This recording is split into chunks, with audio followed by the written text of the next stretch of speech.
Olá, meu nome é Carolina Junqueira, eu sou psicoterapeuta e esse é o Psicologia Intencional, um canal onde a gente vai falar sobre psicologia, sobre neurologia, um canto para você poder se descobrir e aprender coisas novas também. Hoje a gente vai falar um pouco sobre memória. Memória é um assunto que está em alta. Todo mundo está querendo saber como melhorar a memória e todo mundo está querendo entender por que a gente está ficando tão desmemoriado. Pois é, nas tarefas do dia a dia a gente tem reparado que a gente está ficando cada vez mais desmemoriado. Esquece as chaves, a gente esquece os compromissos, a gente promete uma coisa para uma pessoa e para outra no mesmo horário.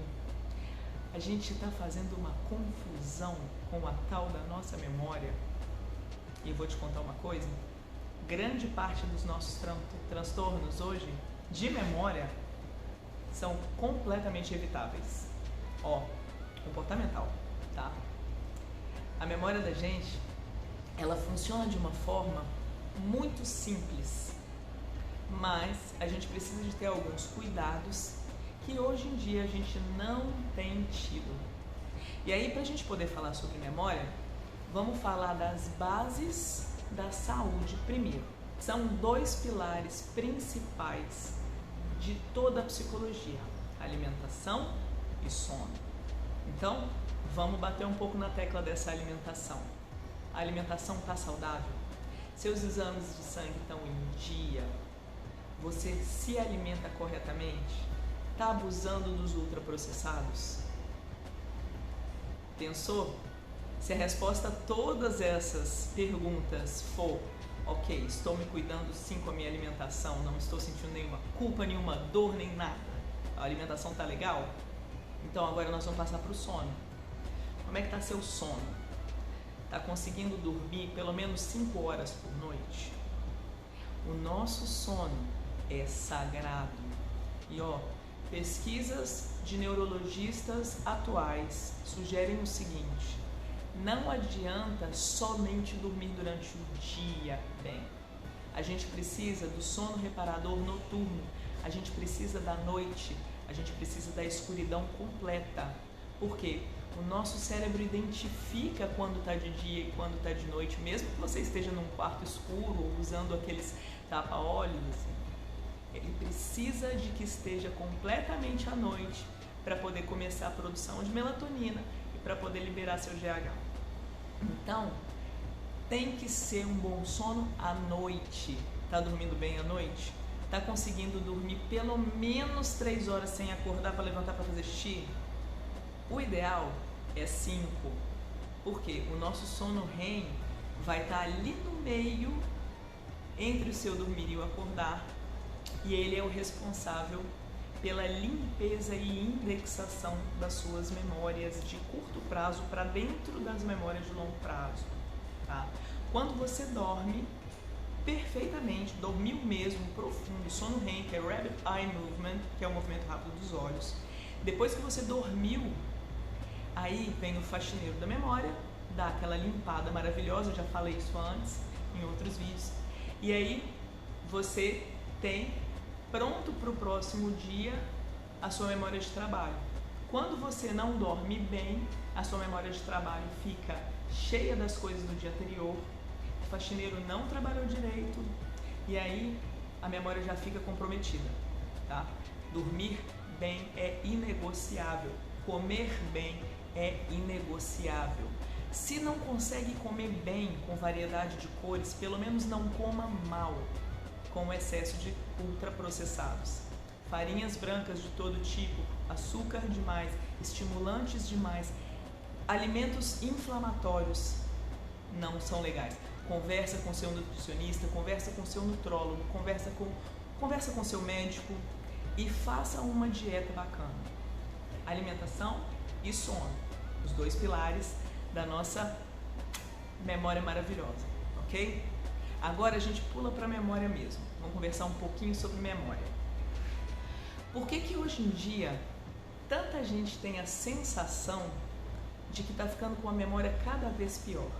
Você pode notar que cada vez mais as pessoas estão reclamando de que estão ficando desmemoriadas, as pessoas estão reclamando de doenças demenciais cada vez mais cedo, e isso a gente percebe que é sistêmico. Não é só dentro de uma família, ou dentro de um país, ou dentro de uma região. Todo mundo está assim. Todo mundo está perdendo a memória. Mas será que é perdendo mesmo? Pode ser que sim, mas eu vou te falar que pode ser que não também. O que acontece, Carol? Que história é essa de não estou perdendo a memória, mas eu estou percebendo que eu estou perdendo a minha memória? Talvez o que esteja acontecendo é anterior à perda de memória. O que é a perda da memória? Perder uma memória significa eu criei uma memória, tem umas sinapses ali que fazem o caminho entre os neurônios e que me levam até a minha memória, eu acesso a minha memória de longo prazo, eu lembro daquilo. Por exemplo, quando eu era pequena, eu tenho umas memórias muito boas de praia. Meu pai e minha mãe tinham um Fiat 147 azul e a gente ia pra praia e eles abriam um porta-malas e colocavam um colchonetezinho ali atrás no porta-malas, e depois que a gente curtia bastante a praia, a gente deitava ali e ia dar uma dormidinha, né? Você ficava descansando enquanto os adultos estavam na praia, brincando, fazendo churrasco, enfim, o que se fazia aí em meados dos anos 80 nas praias e tal.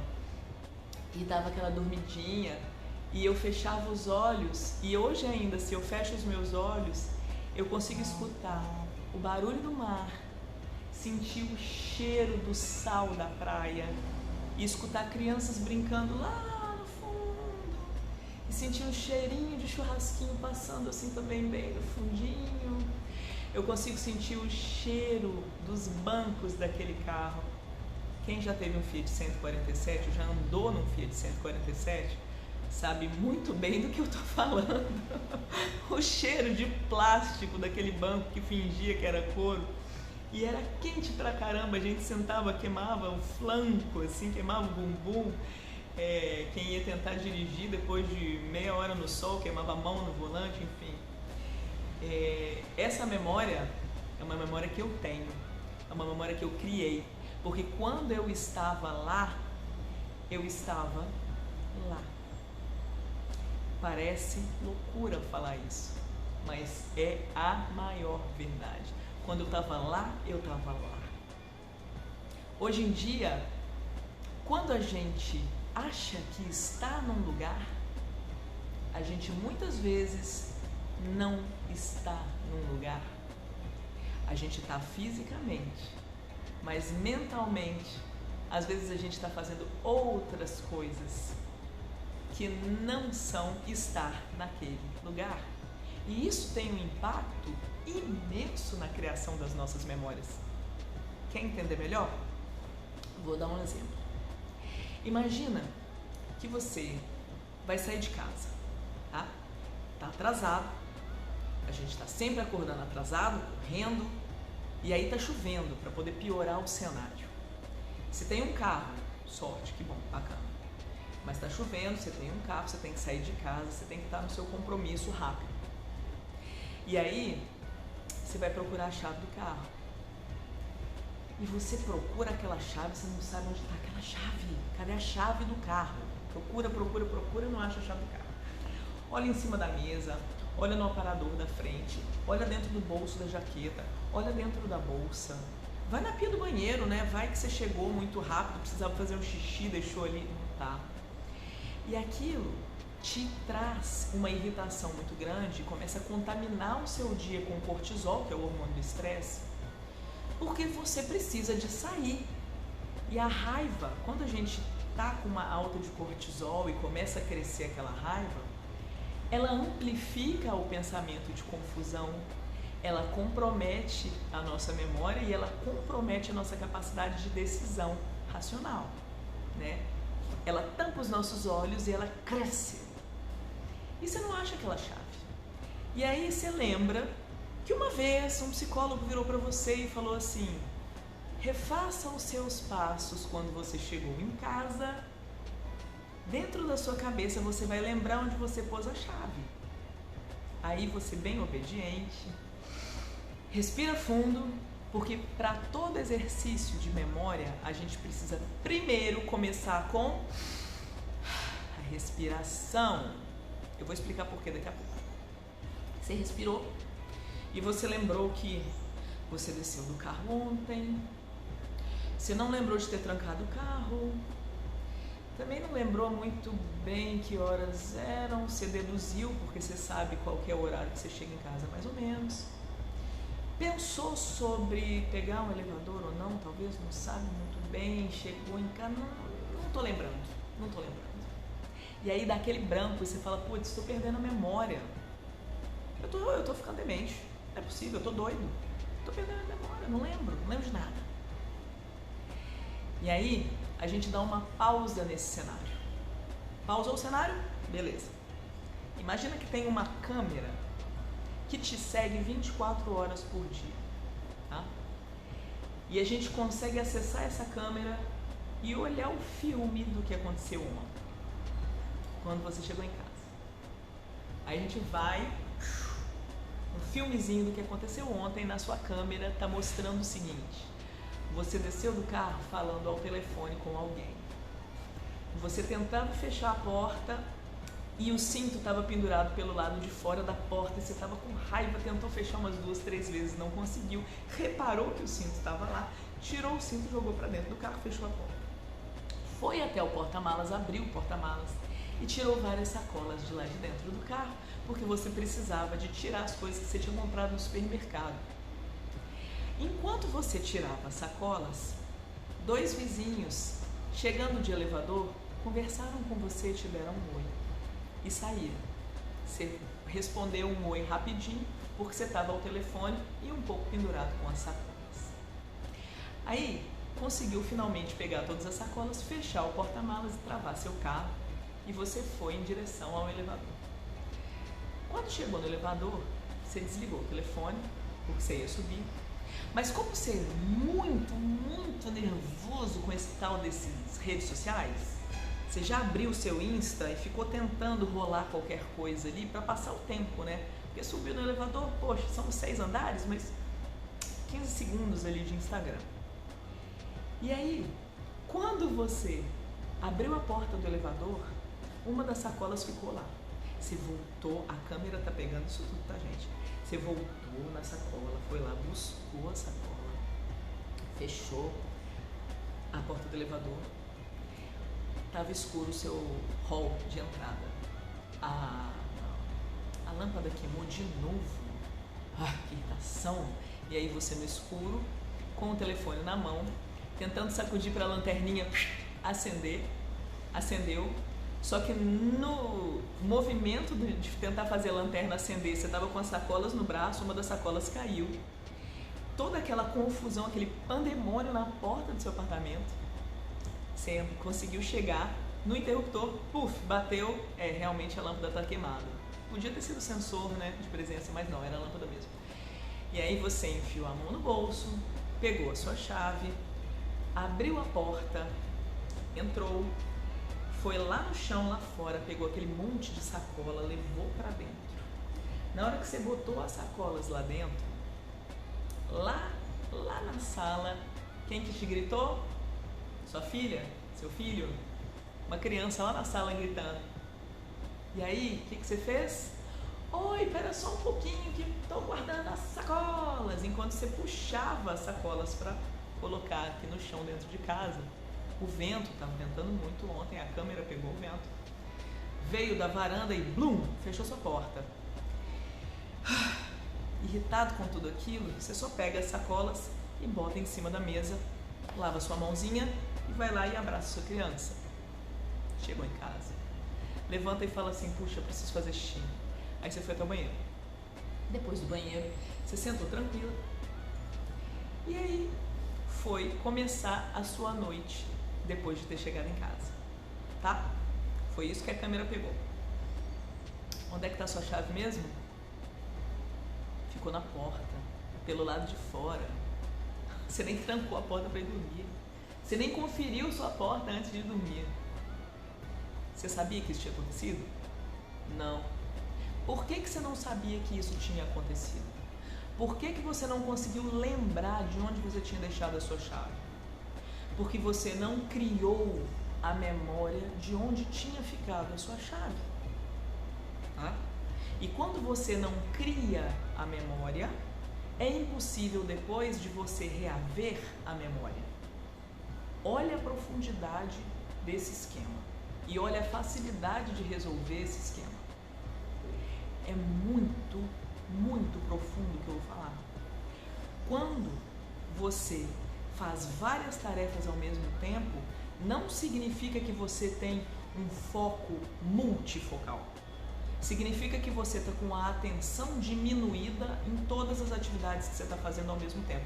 Menos de 2% das pessoas que existem no mundo têm neurologicamente comprovada a atenção multifocal. Menos de 2%. Você, alecrim dourado, geralmente é uma pessoa que fala que é multitarefa, mas na verdade anda com a atenção diminuída em todas as tarefas que você faz. Então você faz no mais ou menos tudo que você está fazendo. Você dá conta de chegar até o final do dia. Você dá conta de fazer a compra, conversar com alguém, estacionar seu carro, subir e chegar em casa. Você dá conta, mas você dá conta de fazer tudo de uma forma mediana. Você dá conta de fazer tudo de uma forma mais ou menos. Não tem excelência. Quando a gente tem um foco em uma tarefa, quando a gente se entrega a uma tarefa, uma só, uma por vez, a gente consegue fazer essa tarefa com mais excelência e a gente consegue criar a memória desta tarefa.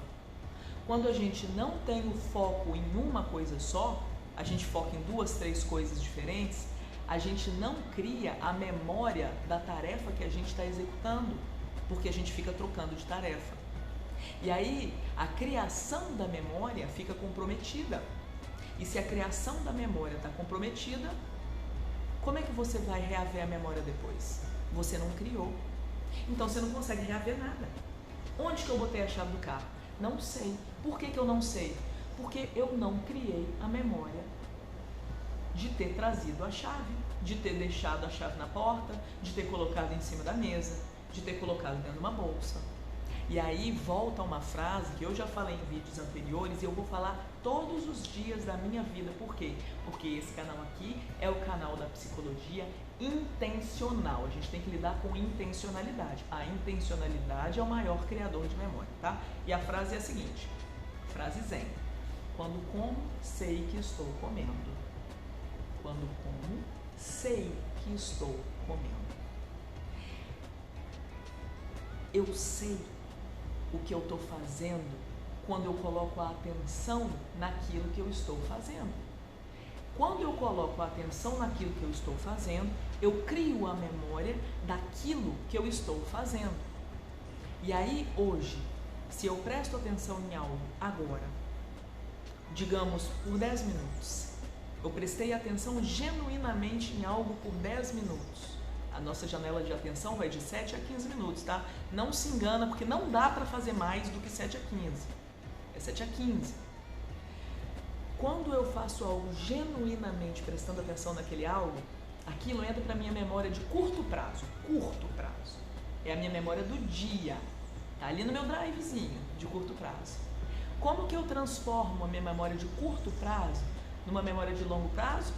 Eu durmo bem.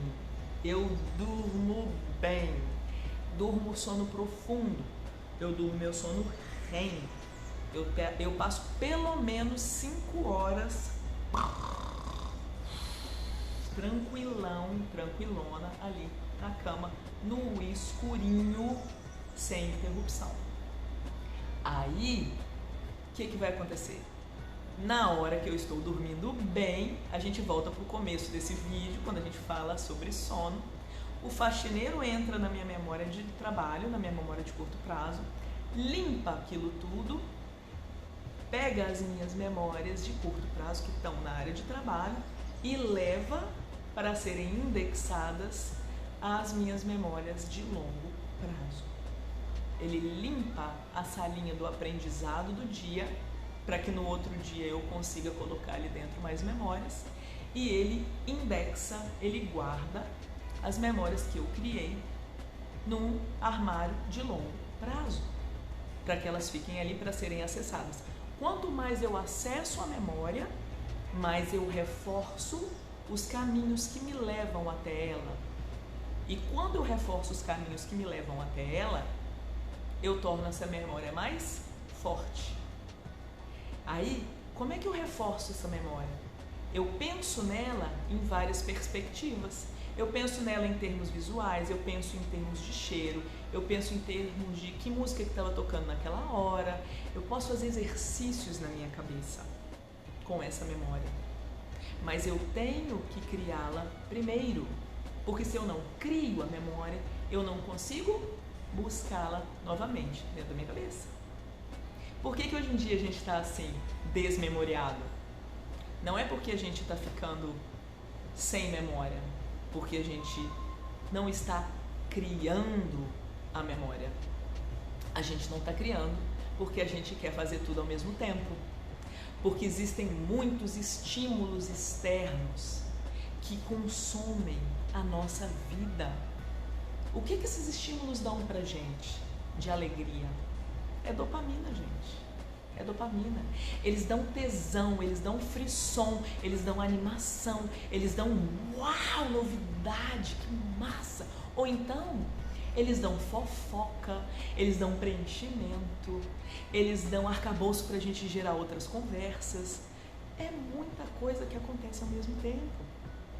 A gente vê esse monte de rede social que tem mini vídeos, são 7 segundos, 4 segundos, 4 segundos, 2,5, 3, é a média da rolagem, 2,5, 3 segundos, é muito pouco. Então a gente não consegue mais fixar a atenção. Se a gente não fixa a atenção, a gente não cria memória. O que acontece a longo prazo se a gente parou de criar memória agora? Imagina que a gente é dessas assim, que vive pendurado no telefone. Nossos filhos, tá? Nossos filhos estão assim, pendurados no telefone. E aí passam 15 anos. Passam-se 15 anos. O que vai ficar de memória quando eu tiver meus 60, 70 e olhar para trás e pensar, puxa, lembra daquele dia? Não tem mais aquele dia. Não tem mais aquele dia. Porque a gente não está criando memória.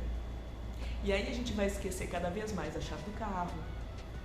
A gente vai esquecer que a gente tinha que ter comprado o desinfetante. A gente vai esquecer o nome das pessoas.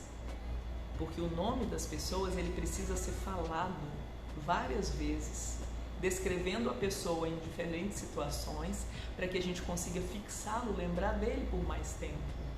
E hoje a gente simplesmente faz o quê? Ctrl+C, Ctrl+V ali no celular mesmo. Alguém te manda um contato? Manda o contato, você só clica em salvar o contato. Você não se dá o trabalho de escrever o nome da pessoa, de ler em voz alta o nome da pessoa. Então, a gente está trazendo para nós um desafio imenso de memória, porque a gente está se recusando em criar memórias. A gente está apequenando as nossas sinapses. E a gente está fazendo isso sem perceber, sem intencionalidade. A gente não tem intenção de ficar mais burro ao longo do tempo. A gente não tem intenção de perder memória ao longo do tempo. Só que a gente está evoluindo para isso. A gente está seguindo um caminho onde a gente depende tanto das nossas ferramentas digitais que é como se a gente tirasse um pedaço do cérebro e passasse ali no nosso smartphone, e aquele smartphone virou um pedaço obrigatório do nosso cérebro. Sem ele a gente não funciona mais. Sem ele a gente não funciona mais. A gente não sabe o telefone de ninguém. No máximo, um arroba, o nome qualquer da loja. Normalmente, a gente tem as ferramentas de busca tão sofisticadas e tão abrangentes, que se a gente descreve aquilo que a gente está querendo lembrar, o computador lembra pra gente, o celular lembra pra gente, a gente não precisa mais de lembrar. A gente está se transformando em dementes de médio e longo prazo. A gente está fazendo isso com a gente está fazendo isso com os nossos filhos. Isso é muito sério. E como que a gente consegue parar isso aí? Primeiro, limitando o nosso tempo de tela. Limitar tempo de tela, Carol, putz, para, né? Isso é coisa para criança. Não é não, cara. Não é não, isso é coisa para você. Criança não precisa nem ter tela. Mas você precisa de limite no seu tempo de tela. Ah, mas eu trabalho no computador. Trabalhar no computador é diferente de perder o seu cérebro para dentro de mídias sociais que não te entregam nada, a não ser rolagem. Trabalhar é uma obrigação social. Você tem que trabalhar. Agora, depois que você sai do seu trabalho, você escolher ficar ali rolando para sempre aquela tela, você não precisa fazer isso. Você escolhe para ser uma fuga da realidade. E quem que faz memória para você criar? É a realidade. Você está fugindo de criar memórias. Você está fazendo isso e você não está percebendo que você está fazendo isso. Vamos limitar o tempo de tela? Vamos. Para quem mora perto do mar, tem jeito de ir lá dar um mergulho? Rapidinho. Vai lá e dá um mergulho rapidinho. Quem mora perto do mar, de novo, andar na areia. Não estou pedindo para você fazer joguem na areia, correr na areia, não sou ortopedista. Andar descalço. Vai lá na areia, anda um pouco descalço. Respira fundo. Sente o cheiro daquela areia, sente o cheiro daquele mar. Você mora perto de algum parquinho, você mora perto de alguma reserva, de alguma florestinha, de alguma coisa que tem natureza, vai lá, pisa na grama, tira seu tênis, tira seu chinelo, pisa na grama um pouco, senta na grama, sente o cheiro da grama. Carol, mais ou menos, não tô conseguindo não, esse negócio de grama, esse negócio de natureza, é muito hippie pra mim. Olha, você é um ser biológico. Como um ser biológico, você brotou, sabe da onde? Da natureza, criatura. Então, é uma conexão que a gente precisa de resgatar. Por quê? Ela é a nossa conexão primordial. Ela é a nossa condição de vida. Resgata. Agora, se de tudo você tem pavor de natureza, vai lá e dá um abraço na sua mãe. Vai lá dar um abraço no seu pai. Ou então, não tem mãe, não tenho pai, não gosto da minha mãe, não gosto do meu pai, tá longe. Cara, você tem um parceiro? Você tem um filho? Você tem um animalzinho que você ama? Pega essa pessoa, esse animal, esse pai, essa mãe, enfim, dá um abraço gostoso. Os abraços curam. E ó, o abraço é assim, uma mão por cima do ombro e a outra por baixo do ombro, tá? Nada de fazer aquele abracinho assim, o abraço ele é assim, ele é em X, por cima, por baixo, por cima e por baixo. Um abraço, deixa o peito encostar um no outro. Respira fundo. Quando você faz isso, quando a gente respira fundo, a gente zera o pensamento. Quando a gente zera o pensamento, a gente reseta a atenção. E aí a gente volta para o estado primordial. A gente volta para o estado onde a gente consegue redistribuir nossa atenção. Todos os dias, abraços que curam. Todos os dias, se der para dar um mergulho no mar, pode até ser na piscina, se você mora longe do mar, sabe? Dá um mergulho, pisa na areia, pisa na grama, respira, aprende a respirar. E quando comer, saiba que está comendo. Quando andar, saiba que está andando. É assim que você vai ter suas memórias de volta e assim você vai afastar a demência de você. Uma ótima semana para todos.